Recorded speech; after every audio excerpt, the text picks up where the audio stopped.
एक उम्र गुजर जाती है एक घर बनाने में, तुम उफ भी नहीं करते हो बस्तियां जलाने में। दोस्तों नमस्कार, मैं सुमन भारती आप सभी का स्वागत है हमारे यूट्यूब मंच भारती की बात में। दोस्तों आप सोचे होंगे कि ये शायरी का क्या अर्थ, क्या मतलब और ये शायरी क्यों बोला गया। ये शायरी इसलिए है दोस्तों, ये शायरी इसलिए है कि इसी तरह के कारनामे आज हो रहे हैं। किसी की बस्तियां, किसी के घर गिराने में, बुलडोजर भेजकर चकनाचूर कर देने में, जमीन दोज कर देने में आज की सरकारें बहुत आगे निकल चुकी है। और जहाँ पे मामला ये फंस जाता है कि अगर किसी मुस्लिम संप्रदाय या मुस्लिम नाम अगर किसी मैटर में आ गया है, तो फिर उस समय जो है बुलडोजर बहुत तेज़ी से चलता है, बहुत तेज़ी से दौड़ता है। दोस्तों, हाँ, इसकी एक भूमिका मैं बता दूं पहले।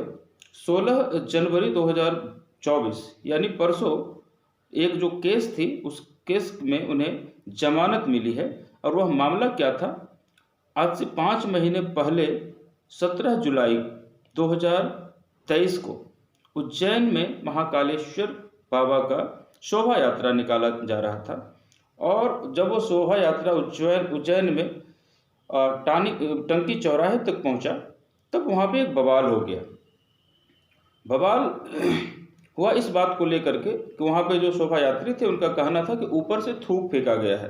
अब ये बहुत ही असमंजस वाली बात है और ये सुन करके किसी को भी गुस्सा आ जाने वाली बात है कि एक हिंदू का शोभा यात्रा निकल रहा हो और ऊपर से कोई मुस्लिम अपने 2 मंजिले 3 मंजिले घर के बालकनी से ऊपर से कोई थूक फेंक दे। तो इसमें तो आग बबूला हो जाने वाली बात है, गुस्सा हो जाने वाला बात है, भावनाएं आहत हो जाने वाली बात है, दंगा भड़क जाने वाली बात है। ऐसा माहौल क्रिएट हो जाता है जब इस तरह की बातें होती हैं। पर इसकी सच्चाई क्या है, इसकी सारी परतें जो है मैं अभी आपके सामने रखता हूँ। और सोचना समझना तो आखिर में जनता को ही होता है, क्या करना क्या नहीं करना, सही और गलत का पैमाना उन्हें अपने दिमाग में बना के रखना ही पड़ता है। तो जब ये शोभा यात्रा वहाँ से गुजर रही थी, तो आरोप लगा कि ऊपर में जो बच्चे लोग हैं, एक्चुअली ऊपर बालकनी में दो बच्चे थे और एक वयस्क थे। 3 लोग ऊपर में बालकनी में थे और संजोग से वह घर जो है किसी मुस्लिम का था, मुस्लिम का घर था, कोई मंसूरी नाम था उनका। तो 2 बच्चे ऊपर में पानी बॉटल में पानी पी रहे थे और नीचे से यात्रा निकल रही थी। तो लोगों का कहना था, जो यात्री थे वहाँ पे शोभा यात्री थे, उनका कहना था कि ऊपर से थूक फेंका गया है। फिर विवाद बढ़ गया। विवाद और बहुत, जब यात्राएं निकलती है तो पुलिस बल बहुत ज़्यादा मात्रा में तैनात रहते हैं। जब ये विवाद बढ़ने लगा, तब पुलिस वाले जो है जिनके ऊपर आरोप लग रहा था उनको पकड़कर थाने लेके गए और साथ में कुछ और व्यक्तियों को लेके गए, जिसमें कि एक सावन लोट करके एक व्यक्ति थे, उन्हें भी साथ में लेके गई थाने में। और थाने में पहले से पेपर वगैरह तैयार थे या फिर जाने के बाद तैयार हुआ हो। ये सावन लोड से एक दो पेजेस पे साइन करवाए गए। क्या लिखा था क्या नहीं लिखा था इनको मालूम नहीं है। सावन लोड को इनसे साइन करने के लिए बोला गया, इन्होंने साइन कर दिया। तो जो 3 लोग जो उस बिल्डिंग के बालकनी में जिनके ऊपर आरोप लगा था कि थूक फेंके हैं शोभा यात्रा के ऊपर में, उसमें से 2 नाबालिग थे और एक वयस्क थे। तो जो नाबालिग थे उन्हें जुवेनाइल होम भेज दिया गया और जो वयस्क थे उन्हें जुडिशियल कस्टडी में जेल भेज दिया गया। ये 2-3 महीनों से जेल में थे। 16 जनवरी 2024 को इनकी याचिका लगी हुई थी जमानत की और इन्हें जमानत मिल गया। जमानत मिला किस आधार पे? जो वो सावन लोट थे, जिसे पुलिस वाले बिना कुछ बताए जो पेपर पे साइन करवा लिए थे थाने में, उनके ही लिखित बयान पे इन्हें जमानत मिला। अब उनका लिखित बयान क्या था वो मैं अभी आपको कुछ देर में पढ़ के बताऊंगा, फिर सारा पिक्चर क्लियर हो जाएगा। दोस्तों, मेरा ये कहना है कि जब 17 जुलाई 2023 को जब ये घटना हुआ था, जो विवाद बढ़ा था कि शोभा यात्रा के ऊपर में मुस्लिम ने थूक फेंक दिया, और जो वो टीवी में मेन स्ट्रीम मीडिया में जो ये सारी खबरें चली थी, सुबह से शाम तक चली थी, आज वो खबर क्यों दब गया? जब ये सारी बातें झूठ निकल गई, फिर आज वो खबर दब क्यों गया? आज भी उसी प्रमुखता से उस खबर को दिखाना चाहिए था। पेपर अखबार में छपने चाहिए थे, टीवी पे चलाना चाहिए था। उस समय डिबेट कर रहे थे हमारे एंकर्स लोग, है ना। तो ये दंगे भड़काने का एक तरीका होता है। तो इन सारे चीज़ों से मैं अपने दर्शकों से रिक्वेस्ट करूंगा कि आप ऐसे चीज़ों में ना फंसे, बल्कि उसके सच्चाई और तह तक जाने का प्रयास करें। तो दोस्तों, ये जो घटना थी 17 जुलाई 2023 की थी। और देखिए सरकार का एक्शन, देखिए कितना जल्दी एक्शन। 2 दिन के अंदर यानी 19 जुलाई 2023 को गाजे बाजे के साथ, ढोल नगाड़ों के साथ वहाँ पे पुलिस पहुँचती है और नगर निगम के अधिकारी पहुँचते हैं गाजे बाजे के साथ। गाना भी बज रहा है, कुछ कैलाश खेर का गाना वाना बज रहा है, देशभक्ति कुछ गाना बज रहा है, और गाजे बाजे के साथ में पुलिस बल और नगर निगम के अधिकारी पहुंचते हैं और बुलडोजर के साथ पहुंचते हैं और उस 3 मंजिले बिल्डिंग को ध्वस्त कर दिया जाता है, जमीन दोज कर दिया जाता है। जिस 3 मंजिले बिल्डिंग के ऊपर जो बच्चे लोग खड़े थे, जहां से थूक फेंकने की बात सामने आई थी, उस घर को जमीन दोज कर दिया जाता है। उस घर में कुल 12 सदस्य रहते थे। नीचे उनकी एक दुकान थी, उस दुकान से घर का काम धाम चलता था, रोजी रोटी चलती थी, सारे को ध्वस्त कर दिया जाता है।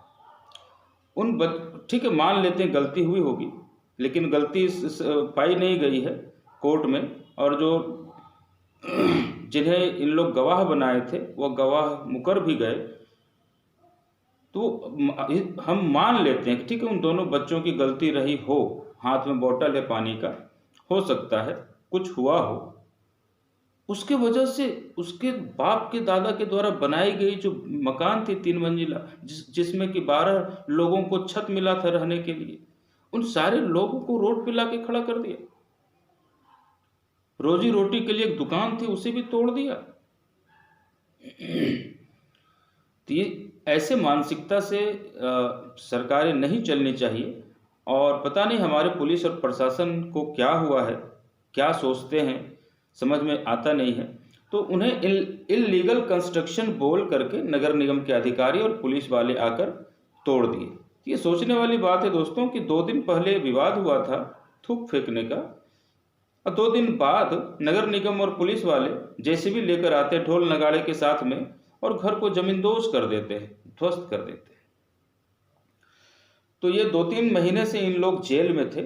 16 जनवरी को यानी परसों इन्हें जमानत मिली है। तो जमानत किस आधार पर मिली है? जमानत मिली है दोस्तों, जो वो सावन लोड थे जिनसे फर्जी साइन करवाई गई थी थाने में पुलिस वालों के द्वारा, उनकी लिखित बयान पे। अब उनके लिखित बयान क्या हैं वो मैं आपको जरा पढ़ के सुनाता हूँ, फिर आपको पिक्चर क्लियर हो जाएगा। ये सारी जो साजिश थी वो पुलिस के द्वारा रची गई थी। अब ऐसा क्यों रचा गया था दोस्तों? आपको ये ध्यान रहना चाहिए कि 2023 नवंबर दिसंबर में चुनाव का महीना था, और ये घटना कब की है? 17 जुलाई की है। यानी चुनाव से 2-3 महीने पहले इस तरह का घटना करने का संदेश क्या हो सकता है पूरे राज्य में और पूरे देश में? 5 राज्यों में चुनाव थे, मध्य प्रदेश के साथ साथ। तो उसका संदेश क्या जा सकता है? मुस्लिम और हिंदू करना, सांप्रदायिक दंगे करवाना, है ना, ध्रुवीकरण करना, यही मकसद हो सकता है ना, और क्या हो सकता है? तो जो सावन लोट जो लिखित बयान दिए हैं और जिसके आधार पर इन्हें जमानत मिली है, इन आरोपियों को जमानत मिली है, और ये आरोपी जो हैं वो मुस्लिम समुदाय से हैं, इसकी वजह से भी इसकी चर्चा किसी कहीं मीडिया पर नहीं है, ना पेपर में और ना टीवी में। छोटे छोटे जो डिजिटल मीडिया चला रहे हैं, यूट्यूब वगैरह चला रहे हैं, वहाँ से छन छन करके ये खबरें आ रही है। तो जिस बयान पे उन्हें जमानत मिली, मैं उस चिट्ठी को पढ़ के थोड़ा आपको सुनाता हूँ। उनके बयान को, चिट्ठी को नहीं, कोर्ट में दिए गए उनके बयान को पढ़ के सुनाता हूँ। मैं बालकोनी पर उपलब्ध आरोपी को नहीं पहचानता हूँ। बाल अपराधी सुफियान और सलमान को भी नहीं जानता हूँ। जैसा कि हमने आपको बताया कि 2 जो बच्चे पकड़ाए थे वो नाबालिग थे, जिनका कि नाम सुफियान और सलमान था। वर्ष 2023 की महाकाल बाबा की सवारी के समय की घटना है।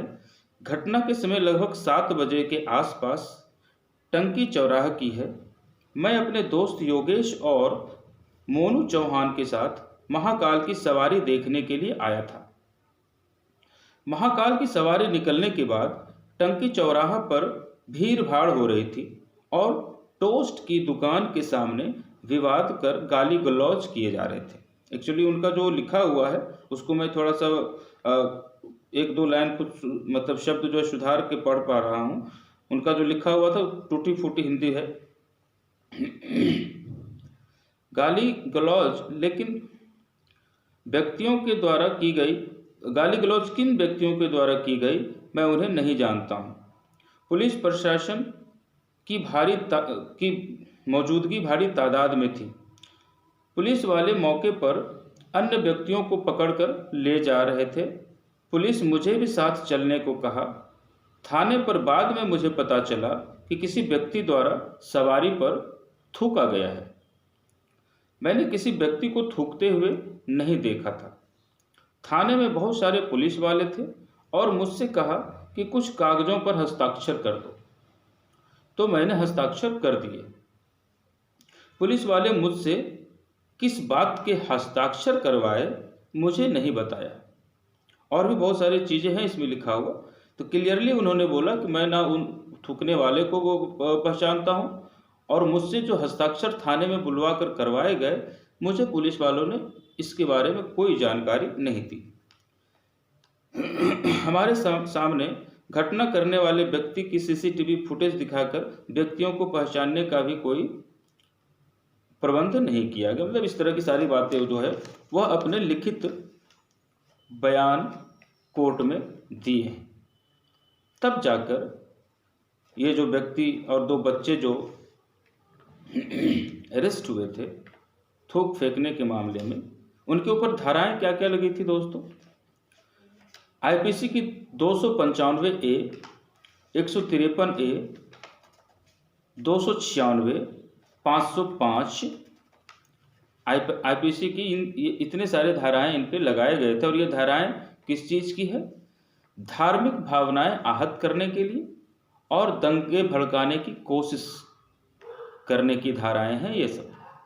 ये धाराएं इनके ऊपर लगाए गए थे। 2 बच्चे और 3 व्यक्ति थे। तो अब हाई कोर्ट का इसके ऊपर फैसला आ जाएगा। लेकिन ये जो बयान है, जो शिकायतकर्ता थे उन्हीं का ये बयान है। शिकायतकर्ता वो बने कैसे? क्योंकि उन्हें कुछ बताया नहीं गया था। पुलिस अपने से मैटर पूरा तैयार करके इनसे साइन करवा लिया था थाने में, जिनका नाम की सावन लोट है। और जब ये जमानत की याचिका पे बहस हो रही थी तब इन्होंने अपना लिखित बयान दिया, जिसमें कि इन्होंने ये सारी बातें बताई कि मैं किसी को जानता पहचानता नहीं हूँ, कौन थूक फेंका। पुलिस वाले ने भी मुझसे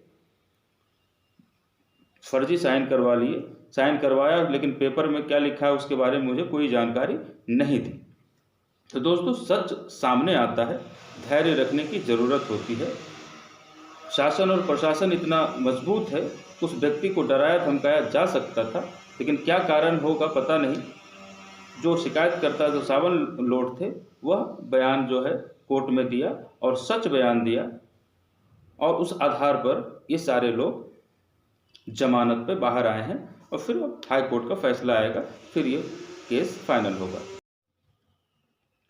और यह डेट इसलिए भी याद रखने की ज़रूरत है, 17 जुलाई 2023 चुनावी महीना था। चुनावी महीना नहीं था, उसके आगे 2-3 महीने के बाद चुनाव थे। और जैसा कि रिपोर्टें आ रही थी, जैसा कि अन्य सर्वे आ रहे थे जुलाई के महीने के आसपास में, कि मध्य प्रदेश में भाजपा की हालत अच्छी नहीं है, हालत ठीक नहीं है। इसके वजह से भी इस तरह के कुछ न कुछ ध्रुवीकरण करने का मामला किया जाता है चुनावों में। तो ऐसे सारे चीज़ों से जनता को सजग रहने की ज़रूरत है। और हाँ, एक सवाल और कि ठीक है, उनका तो मकान टूट गया, उनकी भरपाई, उनके जो 3-4 महीने जेल में बीते उनकी भरपाई, और जिन पुलिस अधिकारियों के द्वारा ये सारे साजिश रचे गए उनके ऊपर क्या कार्रवाई या क्या कार्रवाई होगी, लेकिन होगा क्या ये तो हम आप सभी जानते हैं, कुछ होगा नहीं। जब ये खबर आई तो इस खबर को मीडिया दिखाने से बच रहा है, तो फिर उनके ऊपर क्या कार्रवाई होनी है? कोई कार्रवाई नहीं होनी दोस्तों। तो यही सारे चीज़ों को हमें समझना है, दर्शकों को समझना है कि ठीक है, आपने एक साजिश की, आप साजिश के तहत किसी को अरेस्ट किया, उनका 3-4 महीना जेल में आपने बितवा दिया, उनके घर पुश्तैनी जो घर थे उसे ज़मींदोज़ कर दिया, और इतना ब्लंडर होने के बाद में उन पुलिस वालों का कोई बाल वाका नहीं बिगाड़ सकता है, उनके ऊपर कोई केस नहीं चलेंगे।